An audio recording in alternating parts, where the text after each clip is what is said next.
Sigamos em frente, então, Ok, agora, entendi. pessoal, a estrutura, como que essa lei está estruturada? Eu preparei aqui esses slides sobre a estrutura da lei.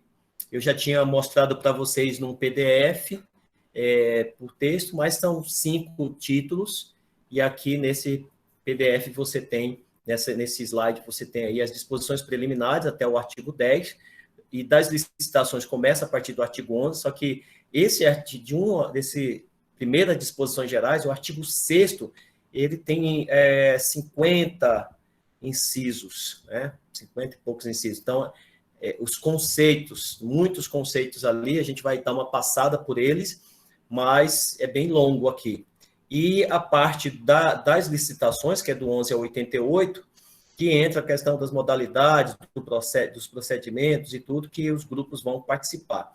E o que eu peço aos grupos? Que façam um trabalho, um bom trabalho, uma boa apresentação, que se preparem, que façam, que tenham um certo zelo pela apresentação do slide, de maneira didática, não venha com textos amplos demais, tentem resumir, mas um resumo que realmente traga as ideias principais, porque assim você está ajudando a si próprio, mas está ajudando os demais colegas, porque vai ser um material que você vai compartilhar. Prepare um bom material, vamos montar um bom material para que todos possam estudar. Lembrando que na avaliação geral, todo o material que for apresentado pelos grupos vai ser cobrado para todos, tá bom? Então, vamos fazer um bom trabalho. Então, nesse slide tem a estrutura da lei, e aí depois entra na parte dos contratos, que já vai ser para... Não sei se a gente ainda pega nessa A1 uma parte dos contratos, ou se ele vai ficar todo para A2. Vamos ver como é que vai ser o caminhar. A gente faz um planejamento, mas as aulas, às vezes, podem ter uma outra dinâmica. Tá bom? Vamos acompanhando a dinâmica. No artigo 6º, nós temos aí algumas definições que são essenciais. E aqui eu trago vários slides, mas eu não vou poder aqui ficar lendo. O que eu quero é mostrar para vocês, eu tentei fazer algumas divisões dentro dessas definições. Essa parte das definições, elas são importantes por quê? Porque no decorrer da lei, elas vão ser utilizadas, esses termos serão utilizados, e você tem que voltar no artigo 6º, se você não entendeu do que está se tratando, você vai voltar lá no artigo 6º e vai encontrar esses conceitos, tá certo? Então, aqui começa o capítulo 3, o artigo 6º, falando aí de alguns conceitos. Aí eu fiz um slidezinho aqui na frente, deixa eu ver se está aqui. Bom, esses primeiros, aí do inciso 1, vou ver se... Aí vem o conceito de órgão, de entidade, o que é administração pública, administração, agente público, autoridade, contratante, contratado, ou seja, esses conceitos, né, esses termos, aparecerão na licitação e aparecerão na lei, e aí você tem que ir lendo. A única forma de você realmente compreender é fazendo o estudo, tá certo? Você vai precisar disso na prática, vai precisar disso na hora da própria leitura da lei, saber onde vai encontrar. São 50 incisos, e eu não vou ficar explicando um por um aqui. Eu vou destacar algumas coisas aqui à frente, tá? Então, licitante, compra, serviço, obra, você vai encontrar bastante o que é esses conceitos de serviço, de obra. E aí eu trago aqui o primeiro quadro que eu quero sintetizar. Compra, serviço, obra. São conceitos. Na compra, ela é a aquisição remunerada de bens e entrega de uma só vez. Ela pode ser entregue de uma só vez ou pode ser parcelada. Tá? Então, a administração quer adquirir um bem e vai pagar por esse bem. Pode ser entregue de uma só vez ou parcelado. Serviço, atividade ou conjunto de atividades que são destinadas para obter determinada utilidade e que pode ser tanto intelectual quanto material. E a obra, ela envolve as profissões de arquiteto e de engenheiro, e isso tem uma relação com a intervenção no meio ambiente. Pode ser uma intervenção parcial ou fazer algo novo. Então, pode inovar o espaço físico da natureza, ou acarreta também alteração substancial da característica original do bem imóvel, ou seja, pode ser uma reforma, pode ser a construção de um prédio novo, certo? De uma obra nova. Então, a obra ela é uma alteração no espaço físico ou da natureza. Então, desses conceitos, guardem esses aí, deem uma estudada melhor sobre esses 3 conceitos. Outro que eu quero sintetizar é sobre bens e serviços, que eles podem ser comuns e especiais. Os bens comuns, eles são definidos objetivamente, já os bens especiais não têm como ser definidos objetivamente. Veja, o inciso 13, ele fala bens e serviços comuns, aqueles cujos padrões de desempenho e qualidade podem ser objetivamente definidos pelo edital, com as suas especificações usuais de mercado. Por exemplo, vai se comprar um aparelho celular. É possível definir as características desse aparelho? Sim, não é? Então, o edital já pode trazer essas características. Agora, bens e serviços especiais, aqueles que, por sua alta heterogeneidade ou complexidade, não podem ser descritos na forma do inciso. Então, aí nós teremos uma situação que, nesses casos dos bens especiais, por exemplo, a contratação de um arquiteto para o desenvolvimento de um projeto inovador. Então, não tem como o edital trazer todas as características, porque ele vai ser um projeto inovador, certo? Ele vai trazer diretrizes, mas isso vai depender, então, aí da criatividade e vai ser analisado se essa proposta vai realmente alcançar os objetivos ali propostos. Os bens e serviços comuns, eles podem ser licitados tanto pela modalidade pregão, né? Já os especiais não podem ser licitados na modalidade pregão. Então, no caput desse artigo, exige, isso aqui é só de boa aqui. Serviços e fornecimentos. Nós temos aí os serviços contínuos e os serviços de dedicação exclusiva. Então, esses serviços contínuos, deixa eu ver aqui se eu só separei aqui para vocês poderem ter uma noção assim de divisão, né? Voltei demais aqui, desculpem.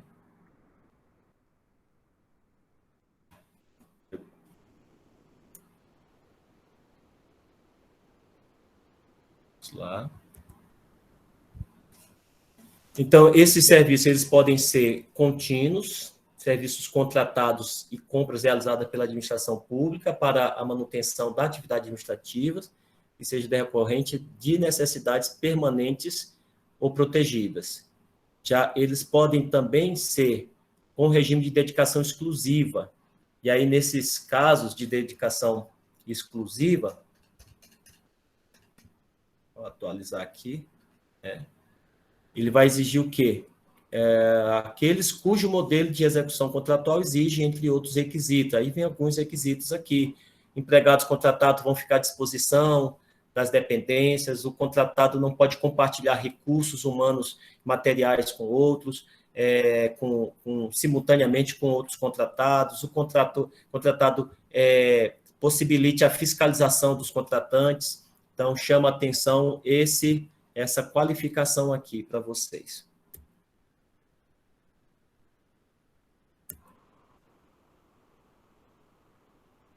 Aqui outras características, né? Assessoria e consultorias. Vamos ver se foi dado um. Também nós temos os não contínuos por escopo. Não contínuos por escopo.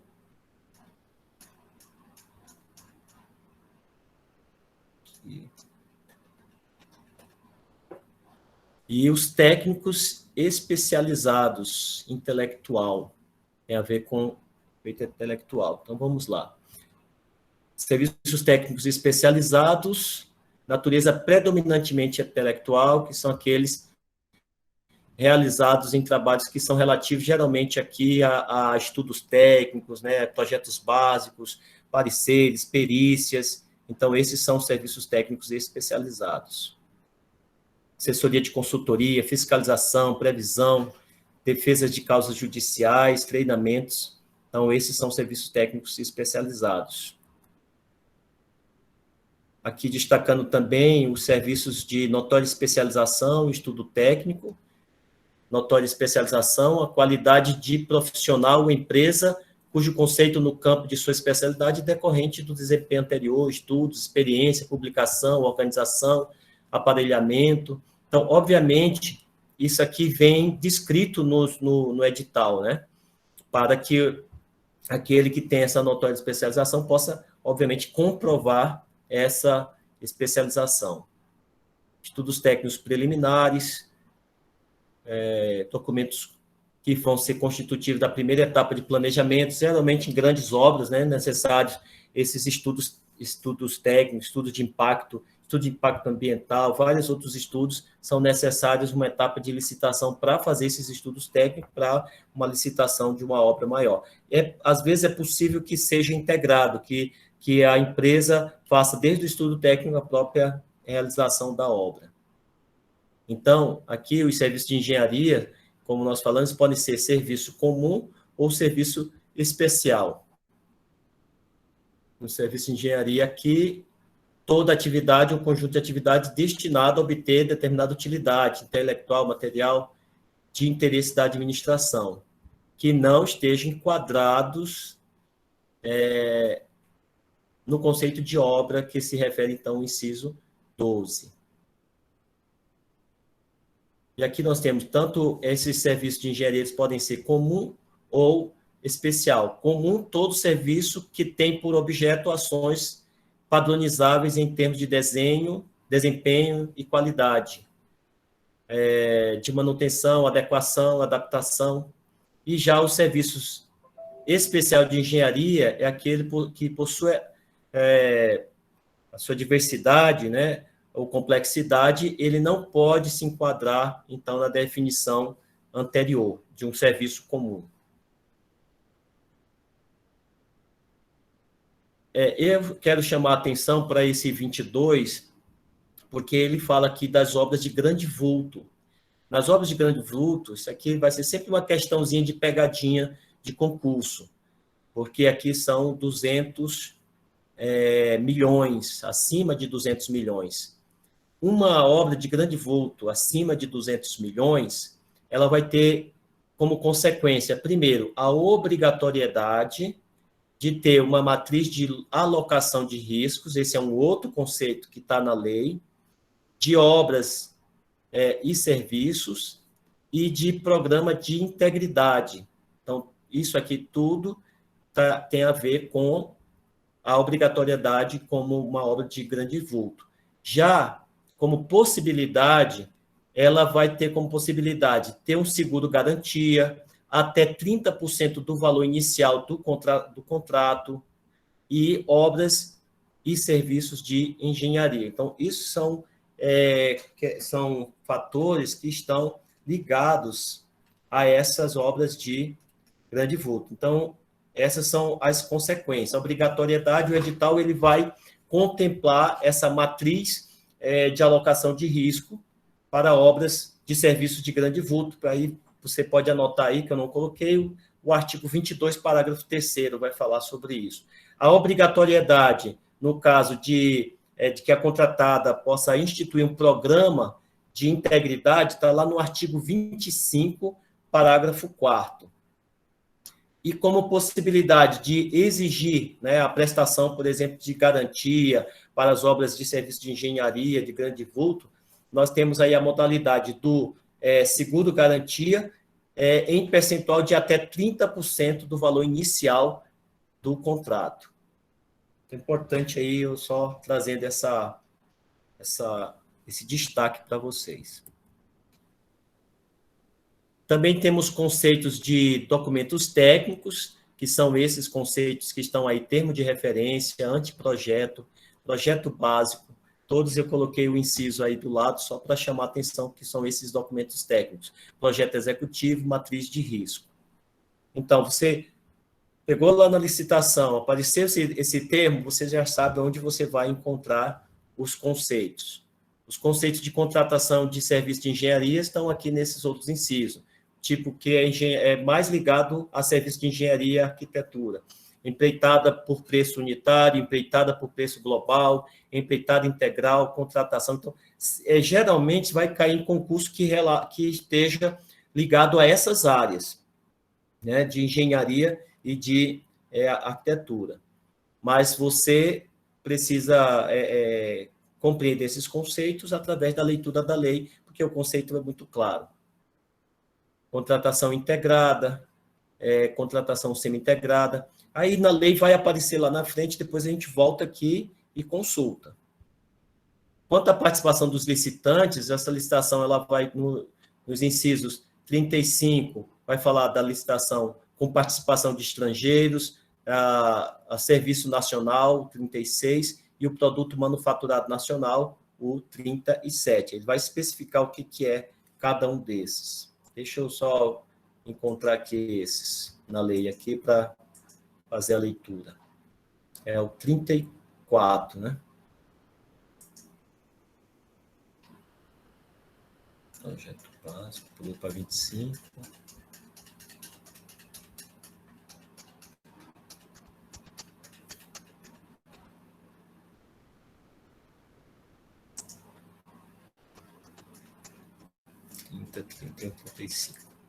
Então, fornecimento de prestação de serviço associado. Licitação internacional, licitação processada em território nacional, na qual é admitida a participação de licitantes estrangeiros. Esses incisos, os incisos 36 a 37, eles definem o serviço nacional e o produto manufaturado nacional. Veja, o serviço nacional é o serviço prestado em território nacional nas condições estabelecidas pelo Poder Executivo. Já o produto manufaturado nacional é aquele produzido em território nacional de acordo com o processo produtivo básico ou com as regras de origem estabelecidas pelo Poder Executivo Federal. Então, haverá um decreto, haverá uma normatização do Poder Executivo para aquele produto ser considerado, né, um serviço nacional, um produto manufaturado nacional. Já agora, daqui para frente, os incisos 38 até os 42 vão definir as modalidades de licitação. Então, quanto às modalidades, veja, aqui serão apenas as definições das modalidades. Nós vamos estudar as modalidades com os procedimentos, os critérios, a partir do artigo 22, salvo engano. Ok? Do artigo 26. Então, vamos lá. Aqui a gente vai só ver os conceitos. Então, aqui, ó, nesse slide, eu coloquei os tipos de modalidade que nós temos na 1433. Nós temos a concorrência no 38, concurso no 39, leilão no 40 e pregão no 41, e essa novidade que é o diálogo competitivo, que é o 42. Então, o diálogo competitivo é a novidade da Lei 14.133. A modalidade, reforçando que ela trata de quê? Ela trata do rito, qual é o procedimento que vai ser utilizado para escolher a proposta. Mas aí cada uma dessas modalidades vai ter critérios de avaliação. Então, na modalidade concorrência, a concorrência agora, ela é a modalidade para contratação de bens, de serviços especiais, de obras de serviços comuns e especiais de engenharia. Aí, nesses casos, qual que vai ser o critério de julgamento? Vai ser menor preço, melhor técnica ou conteúdo? Só um momentinho, pessoal, que eu vou ter que colocar aqui minha bateria para carregar. Bateria do notebook.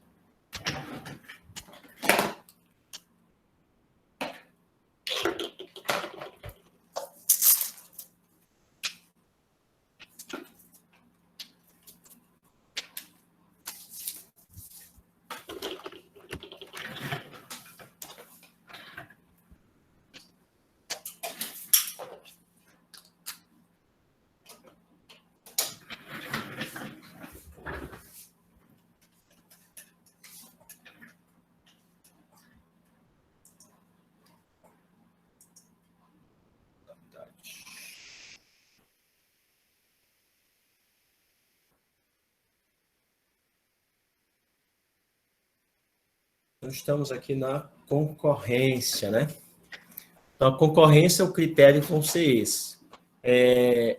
Bens e serviços, veja aí o artigo 6º, que aí, inciso 14. Então, vejo, como eu disse, os conceitos, eles já vão aparecendo e você volta lá no artigo 6º e vê qual é, se você tem dúvida, busca lá no artigo 6º a definição. Então, por enquanto, a gente vai ver só quais são as modalidades. A concorrência, uma questão importante aí é que ela vai estar relacionada agora ao objeto e não mais ao valor, como estava na 8.666. Então, aqui eu até trago esse quadro para comparar modalidade e critério. A modalidade, ela trata, então, do procedimento que vai ser adotado para poder se fazer a escolha, a elaboração, para se fazer a licitação. E o critério, ele vai definir como que vai ser julgada a proposta. As modalidades estão dispostas no artigo 28, então, a partir do 28 é que a gente vai aprofundar em cada uma dessas modalidades. Regulamentos ou procedimentos auxiliares vão estar também no artigo 78, ou seja, além dessas modalidades, foi regulamentado também procedimentos auxiliares no artigo 78. Um grupo aí vai apresentar esses procedimentos auxiliares. E aqui traz também a vedação à criação. Aí, eu achando que estou falando aqui com o fone. Vedação à criação ou combinação de modalidades. Então, só que não impede que, por meio de lei, sejam criadas outras modalidades. O que não pode é a administração criar novas modalidades ou combinar modalidades. Tem que seguir o que está na lei e o edital tem que seguir o que está de acordo com a lei. Todas as modalidades são definidas pela natureza do objeto e não mais pela questão do valor. Dentro do critério, aí nós temos como, por exemplo, de critério de julgamento. No caso da concorrência, ela utiliza esses critérios: menor preço, melhor técnica ou conteúdo, ela é bem genérica. Técnica e preço, maior retorno e maior desconto. O concurso, então você pode até ir por eliminação, olhando qual é a especificidade ou objeto desses outros grupos, e aí, às vezes, por eliminação, você vai chegar na concorrência. Então, o concurso é aquela modalidade que é para a escolha de trabalho técnico, científico, artístico, e o critério para essa escolha vai ser melhor técnica ou conteúdo artístico, e para concessão de prêmio também ou de remuneração ao vencedor. Já a modalidade leilão, ela é para alienação de bens imóveis ou de bens móveis que sejam inservíveis ou legalmente apreendidos a quem ofereceu maior lance. O que eu queria destacar sobre a questão do leilão é que, veja, ele se destina à alienação de bens imóveis e de bens móveis inservíveis ou legalmente apreendidos. Aí, de acordo com o que está aí nesse artigo 6º, 40, né? Agora, se a gente analisar esse 40, seria possível entender que se houvesse um bem móvel alienado em outras condições, seria aplicável o leilão? Porque aqui ele fala que as modalidades são para os imóveis e bens móveis inservíveis. Então, seria possível utilizar? Então, veja, essa interpretação, ela não tem muito sentido, porque eu vejo, vamos ver o artigo 76. Se alguém tiver com a lei, pode ler o artigo 76 para nós?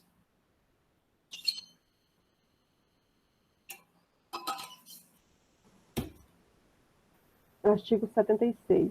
Alienação de bens da administração pública subordinada à existência de interesse público devidamente justificado será precedida de avaliação e obedecerá às seguintes normas. Continua, professor? É só o 76.2, né? Inciso 2. É o 2? É. Tá, só um minuto.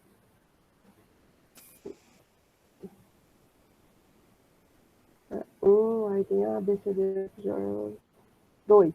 Tratando-se de bens móveis, dependerá de licitação na modalidade leilão, dispensada a realização de licitação nos casos de... Aí tem do A ao F. Então, aí você vê que nesse artigo 76, ele vai trazer essa possibilidade de bens móveis e ele não faz essa observação de móveis inservíveis, né? Então, essa pequena...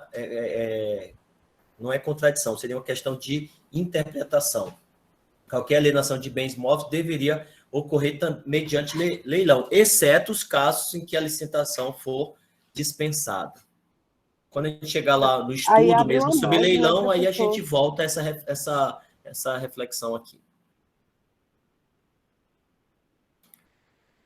O pregão, no inciso 41, é a modalidade de licitação obrigatória para aquisição de bens e serviços comuns, cujo critério de julgamento poderá ser o de menor preço ou de maior desconto. E a novidade, que é o diálogo competitivo, né? O que vai ser esse diálogo competitivo? Diálogo competitivo é a modalidade de licitação. Só ler aqui na lei que fica melhor para mim. Modalidade de licitação para a contratação de obras e serviços e compras.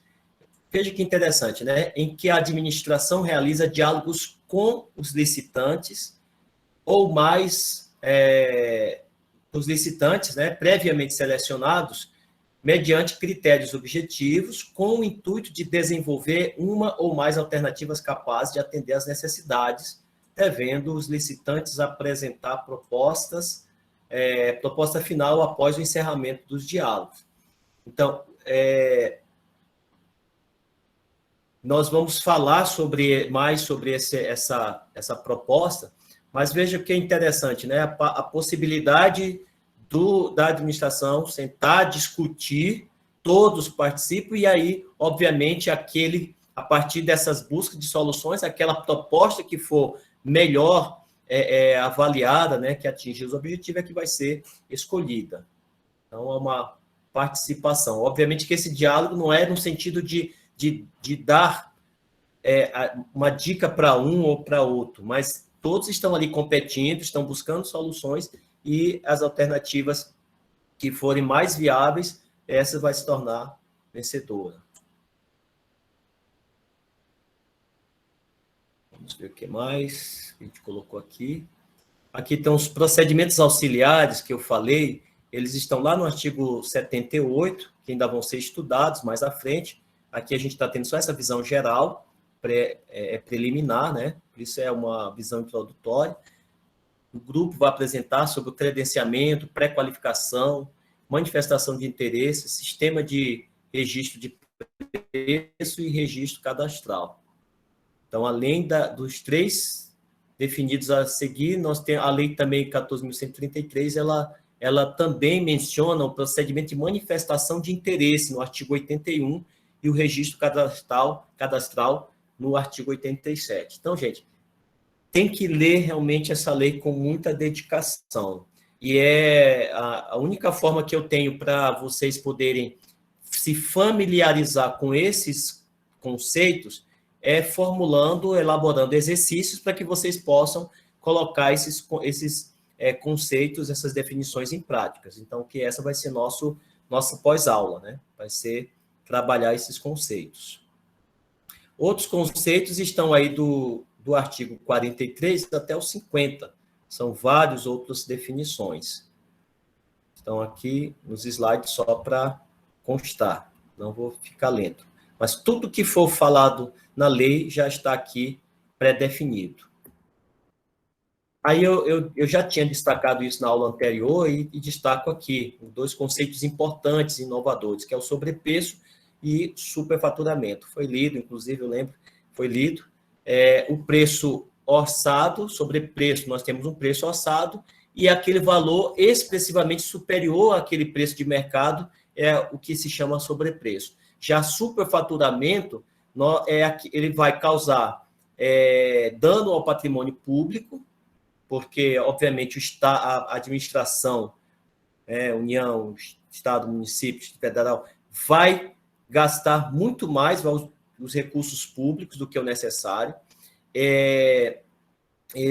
Quando também tem as medições inadequadas, também causam superfaturamento, então é o que mais se pratica em termos de desvio, né, de recursos, são, por exemplo, asfaltos que são, nos estudos técnicos, nos projetos, tem uma espessura, tem um determinado material, e aí quando vai se realmente fazer uma averiguação, não tem aquela espessura. É óbvio que essa fiscalização, quando há corrupção, também existe aí essa cooptação aí de fiscais para que isso seja burlado, né, gente? Não é possível. Aqui mesmo, aqui na minha quadra, eu era o presidente da associação, eu participei de muitas questões aqui, que nossa quadra não era asfaltada, e participei de várias reuniões com o prefeito, exigência, ia para televisão e tudo, e no projeto tudo muito moderno, sabe? Um monte de reunião, de aquelas audiências públicas que são exigidas. No final, aí você vê, eles colocaram o asfalto de qualidade só nas vias principais, e aí já nas ruas intermediárias já colocaram só aquela pedra brita com aquela chalpisco preto que eles jogam, e aí vai. O que é a minha avaliação? É que a comunidade, ela se organiza no começo para reivindicar, mas depois, na hora de cobrar, a sociedade ela é muito desorganizada, as pessoas são muito individualistas. Eu mesmo era presidente de associação e fui cansando, porque as pessoas elas queriam ter alguém para ir lá, para brigar, para cobrar, para poder exigir, para fazer ofício, para participar de reunião, para elas cobrarem dessa pessoa, que era eu. Mas quando dizia, vai ter reunião, não aparecia, né? Sei lá, qual reunião de condomínio? Tem 100, aparecem 10. E aí, obviamente, quem interessa a sociedade desorganizada, né? Aqueles que sabem como a população esquece fácil as coisas, né? Depois que viram o asfalto pronto, aí ninguém estava mais nem aí, ninguém estava mais aí para cobrar, para saber, o projeto não está ali, né? Mas, assim, hoje as pessoas estão mais esclarecidas, tem muitos profissionais que vão lá, que acionam o Ministério Público, que exigem, nós temos a lei para poder exigir o acesso às informações, aos projetos e poder questionar, que não pode ficar calado. O capítulo 4 vai falar dos agentes públicos, então eu vou avançar um pouquinho mais, vou falar aqui sobre esses agentes públicos. Fiz trago aqui esse mapa mental aqui também desses agentes da licitação. Nós temos os agentes públicos aí a partir do artigo 7º, né? Você vai acompanhando, tá bom? Deixa eu avançar aqui na lei também, para o artigo 7º. Vamos lá. Vou colocar aqui no outro slide. Aqui já é outro, aqui, só um momentinho.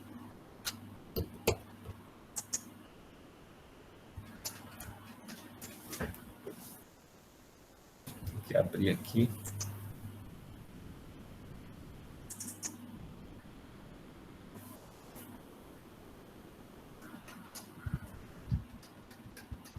Um slide antigo.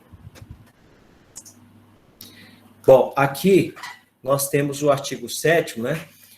Genericamente, os agentes públicos da licitação, eles serão preferencialmente servidores, preferencialmente. Então, veja que o artigo ele vai falar disso, né? Deixa eu pegar aqui o artigo 7º. Veja, sejam preferencialmente servidor efetivo ou emprego público dos quadros permanentes da administração. Então, nessa questão, eu friso aqui, no caso de agente de contratação e dos membros da comissão de licitação do diálogo competitivo, somente nessa comissão os agentes são necessariamente concursados. Então, veja, quando ele fala preferencialmente, pode ser que inclua servidores não concursados. Mas nesse caso, né, no caso do agente de contratação e dos membros da comissão de licitação do diálogo competitivo, aí, nesse caso, quando a gente chegar lá nessa modalidade, os agentes são necessariamente concursados. Os requisitos são esses, né? Preferencialmente, servidores, veja, preferencialmente, servidores efetivos ou empregados públicos nos quadros permanentes. Obviamente, há muitas situações aí que não haverá essas condições. Então, poderá ser outro tipo de servidor. Qualificados, aí fala de qualificação, né? Então, ele tem que ter as atribuições relacionadas, a uma formação compatível e uma qualificação atestada pela escola de governo. O que diz lá?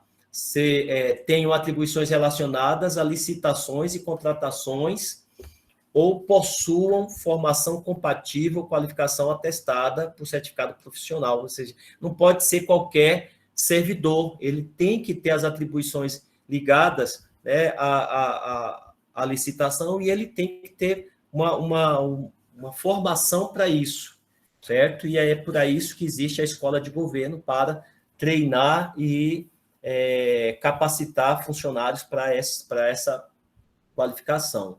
E muito interessante a questão do parentesco. Sem parentesco até terceiro grau ou vínculo com licitantes ou contratantes habituais. Só para lembrar os vínculos, né, de parentesco, nós temos aqui o terceiro grau, quem seriam, né? Os sobrinhos na descendente e ascendentes aí, até os bisavós, ok? Então, aqui diz, não sejam cônjuge ou companheiro de licitantes os contratados habituais da administração, nem tenham com eles vínculo de parentesco colateral ou por afinidade até o terceiro grau. Então, guarde isso aí, porque é o que mais acontece, né? Tem gente envolvida aí que tem interesse. No artigo 8º, né, os agente e comissão de contratação. Aqui o artigo 8º. A licitação será conduzida por agente de contratação, pessoa designada pela autoridade competente, entre servidores efetivos ou empregados públicos dos quadros permanentes da administração pública para tomar decisões, acompanhar o trâmite da licitação, dar impulso ao procedimento licitatório e executar quaisquer outras atividades necessárias ao bom desempenho do certame até a homologação. Então, esse agente de contratação, ele é responsável pela condução da licitação até a homologação. Ele deve ser um servidor efetivo, empregado público ou do quadro permanente. Ele tem responsabilidade individual, salvo se ele for induzido a erro. E, na questão do pregão, aí nós temos alguém que é designado pregoeiro. Já vai ser uma pessoa especializada nessa parte. Comissão de contratação. A licitação para que, quando que é a comissão de contratação? Na licitação para bens ou serviços especiais, aí volta lá no conceito, o que são bens ou serviços especiais. Poderá substituir o agente de contratação, essa comissão específica.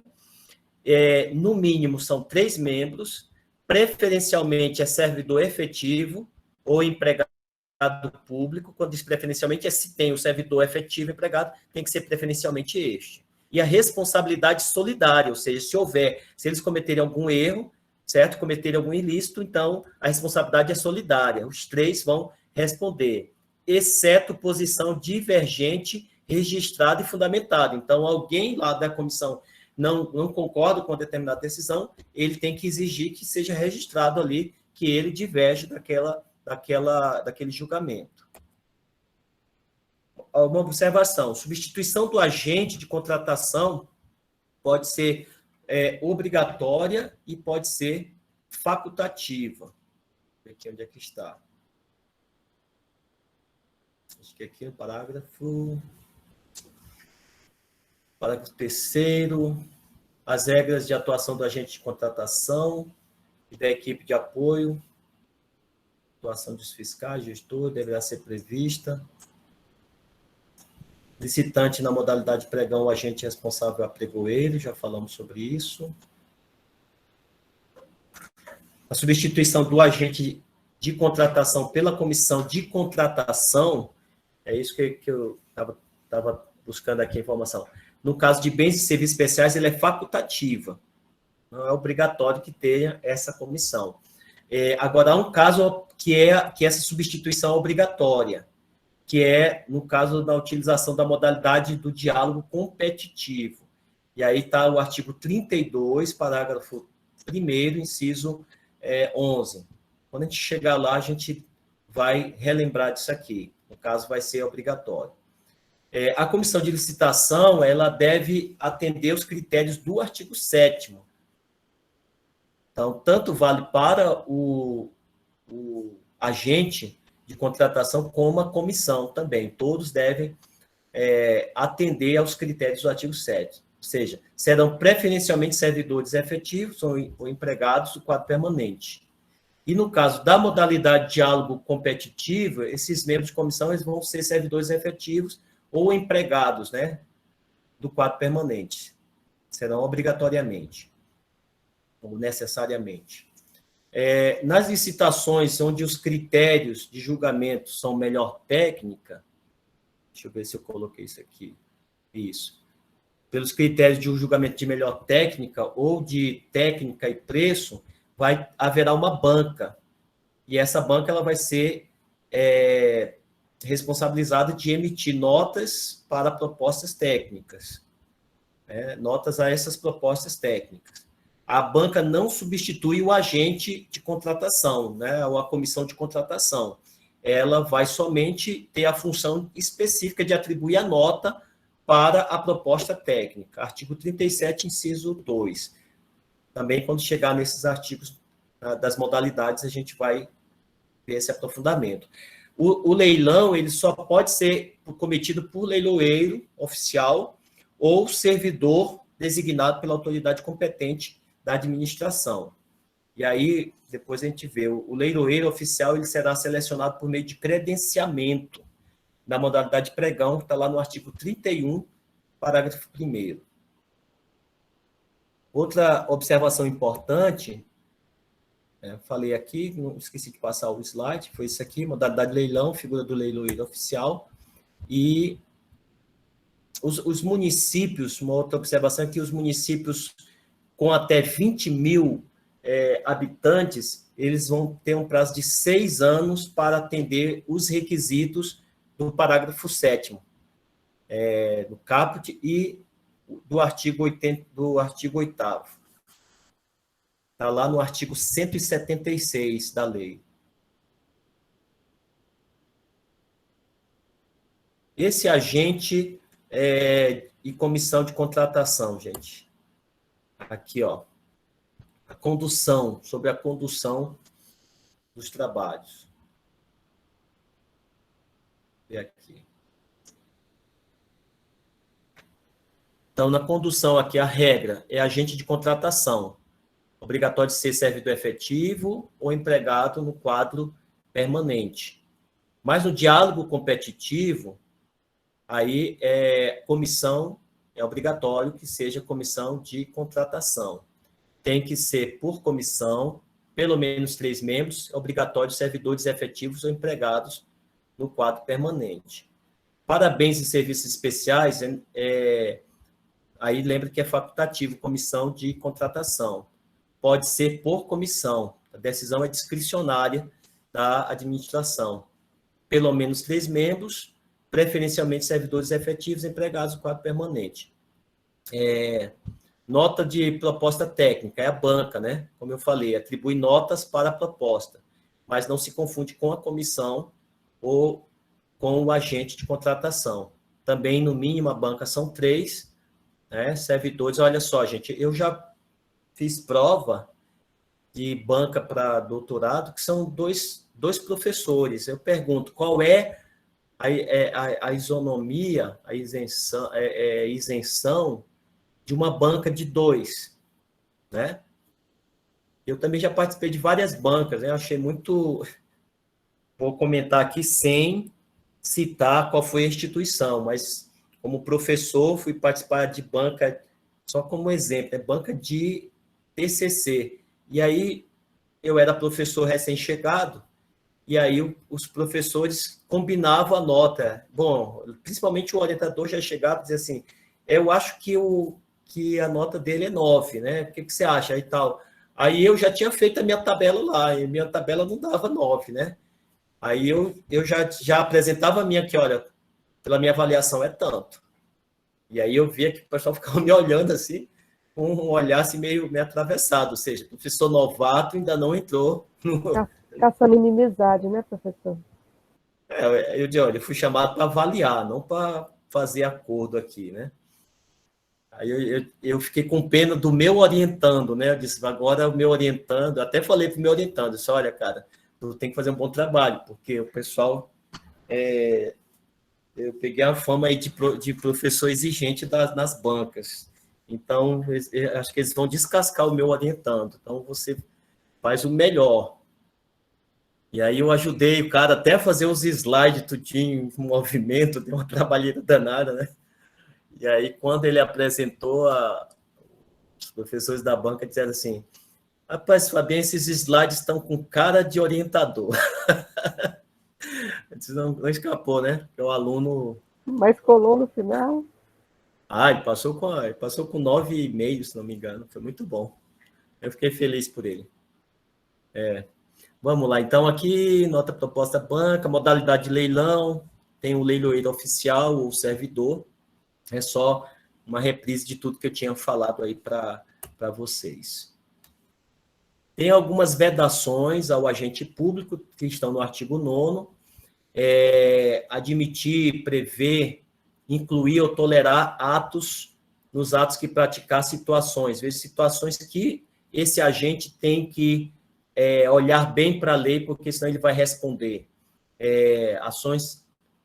Atos que comprometam, restringam, frustrem o caráter competitivo. Sobretudo, esse é o caráter principal da lei, né? Que é garantir competitividade. Estabeleçam preferências ou distinções, vai ferir o princípio da isonomia, em razão da naturalidade, da sede ou do domicílio dos licitantes, e sejam impertinentes ou irrelevantes para o objeto licitatório. Então, ali, ó, o cara está voando na frente, o outro, coitado, está perdendo a oportunidade. Também estabelecer tratamento diferenciado, já destaquei aqui em negrito, entre empresas de natureza comercial, legal, trabalhista, previdenciária, ou qualquer outra entre empresas brasileiras e estrangeiras. Inclusive no que se referir à moeda, modalidade, local de pagamento, mesmo quando envolvido financiamento de agência internacional. Também opor resistência injustificada ao andamento dos processos. Parágrafo 1º, não pode participar direto ou indiretamente da licitação ou execução do contrato, agente público de órgão ou entidade licitante ou contratante, devendo ser observadas situações que possam configurar conflito de interesse. Então, esse conceito aqui é importante sobre o conflito de interesse. Não poder participar direto ou indiretamente da licitação ou da execução do contrato, agente público de órgão, entidade licitante ou contratante, porque aí haverá um conflito de interesse. E, obviamente, a gente temos muitos casos aí no Brasil, né, de empresas que são, no final, elas são empresas laranjas que pertencem a alguém que é de lá da autarquia, da fundação, da administração, que tem interesse em vencer. Por isso, essa vedação até o 3º grau de parentesco, obviamente, tudo tem que ser provado, né? Tem que ficar provado para poder, então, cassar essas decisões. E aí, quando esse agente se envolve em algum tipo comete algum erro, ou é acusado, de alguma forma, de ter tido algum tipo de vantagem. Veja, o artigo 10 ele traz o seguinte: se as autoridades competentes e os servidores públicos que tiverem participado do procedimento relacionados às licitações e aos contratos de que trata essa lei precisarem defender-se nas esferas administrativa, controladora ou judicial, em razão de ato praticado com estrita observância, é importante isso, com estrita observância de orientação constante em parecer jurídico, ou seja, ele vai ter um parecer jurídico. Se ele observou o parecer jurídico, então, elaborado na forma do parágrafo 1º do artigo 53 dessa lei, aí sim, ele tem direito à advocacia pública para promover, a critério do agente público, sua representação judicial ou extrajudicial. Então, veja só, defesa por advocacia pública para autoridades e servidores nos procedimentos relacionados a licitações e aos contratos,